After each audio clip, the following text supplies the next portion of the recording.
Prologue, the village of Nsuakoh. Our tale begins in the heart of a place so rich with culture and tradition that even the wind seems to hum with the voices of ancestors. The village of Nsuakoh, nestled at the edge of the vast, whispering forest, is home to a people who cherish the old ways. From sunrise to sunset, the villagers tend to their fields, gather by the river, and share laughter and stories under the shade of the ancient baobab tree. Their traditions have kept them bound to one another for generations, and none is as revered as the masquerade drum, a sacred relic passed down through countless ancestors. Carved from ancient wood and marked with the symbols of spirits and elders, this drum is believed to possess the power to call forth the benevolent spirits of their forefathers. During celebrations, it beats in time with the pulse of the village, creating a sense of unity and strength. But for reasons unknown, the drum has gone missing this year, just as Christmas approaches. Without it, the people of Nsuakoh feel a deep void, as if a part of their soul has been stolen. Each morning, villagers gather to discuss its absence and share ideas on how to retrieve it. They remember the joyous dances of past years, when the drum led the village in song and celebration, uniting hearts as one.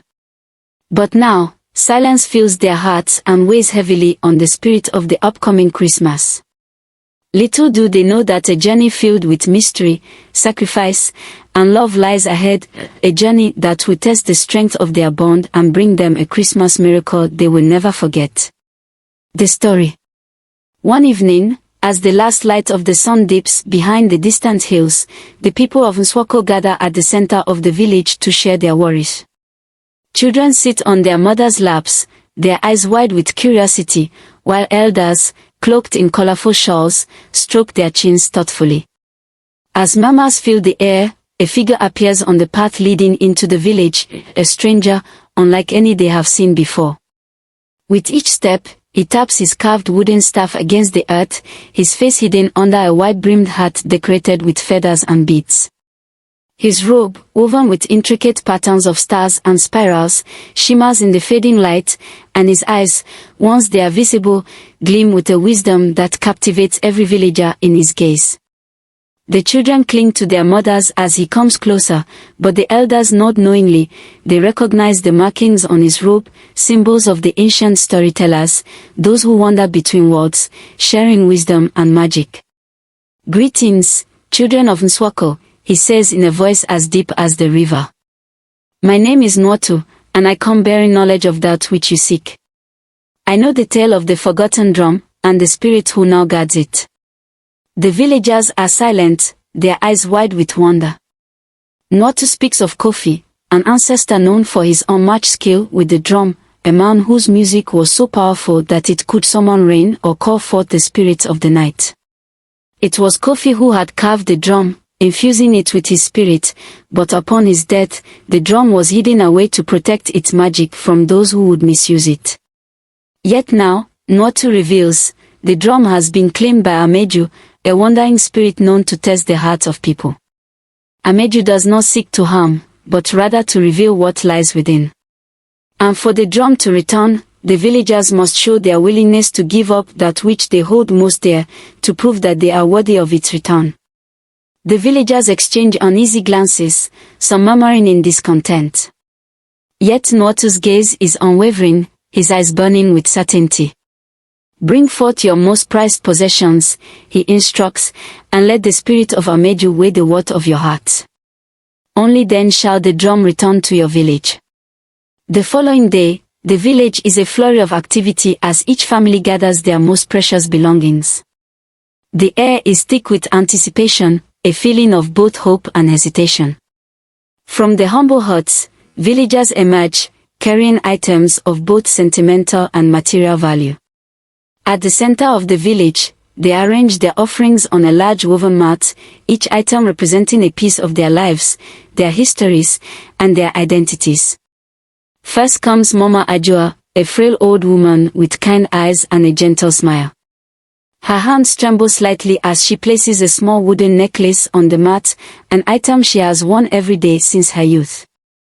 It was a gift from her mother, carved with symbols of protection and strength. As she steps back, her gaze lingers on the necklace, a mixture of pride and sorrow in her eyes. Next is Kofi, the village hunter, known for his bravery and skill.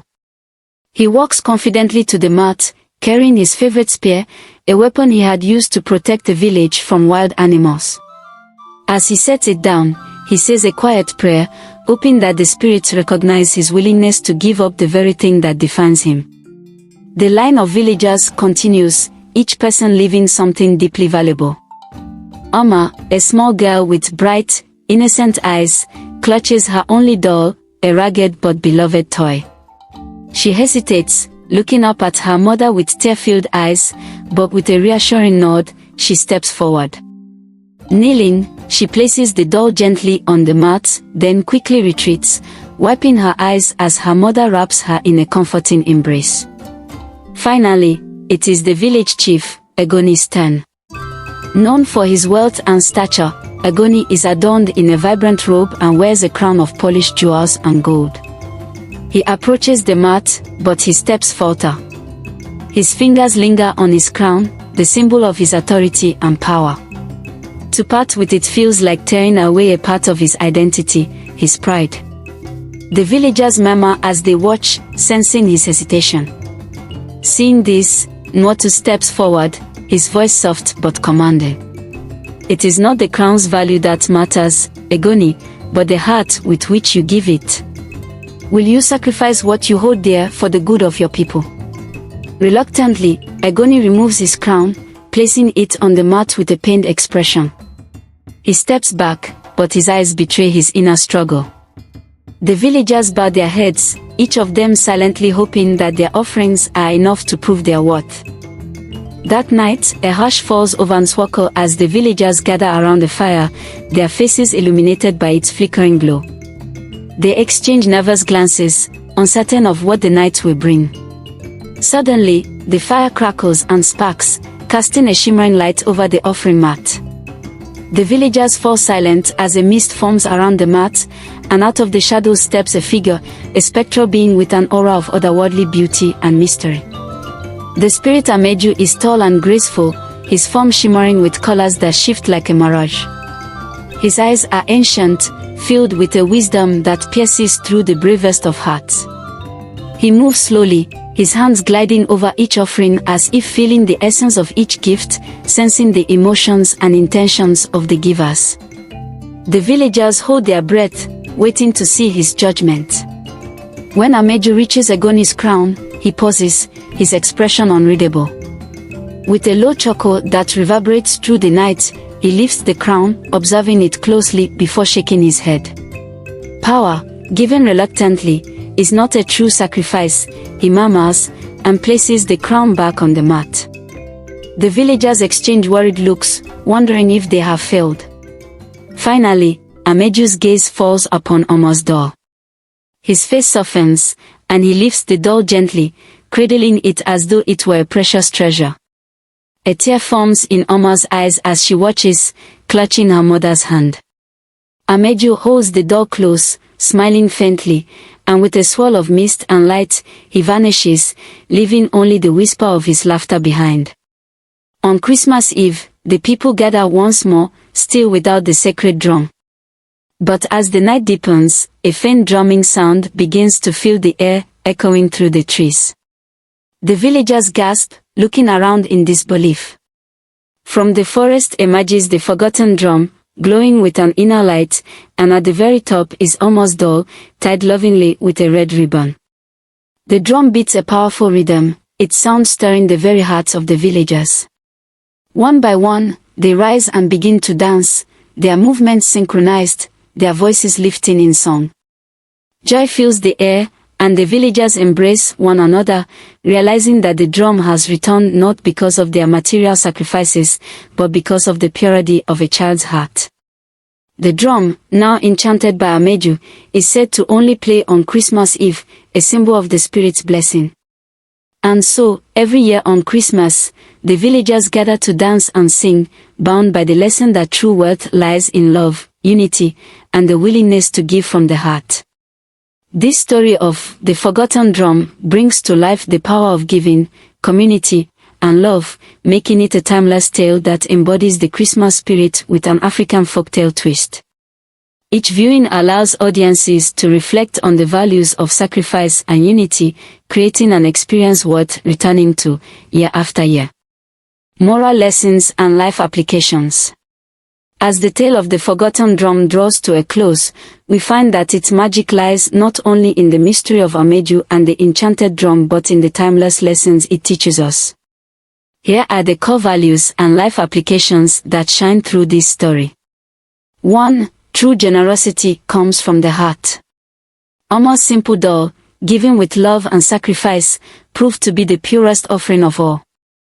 This shows that generosity isn't about the material value of what we give, but the spirit and love behind it. In our lives, true generosity means giving from the heart, whether it's our time, our support, or even a listening ear.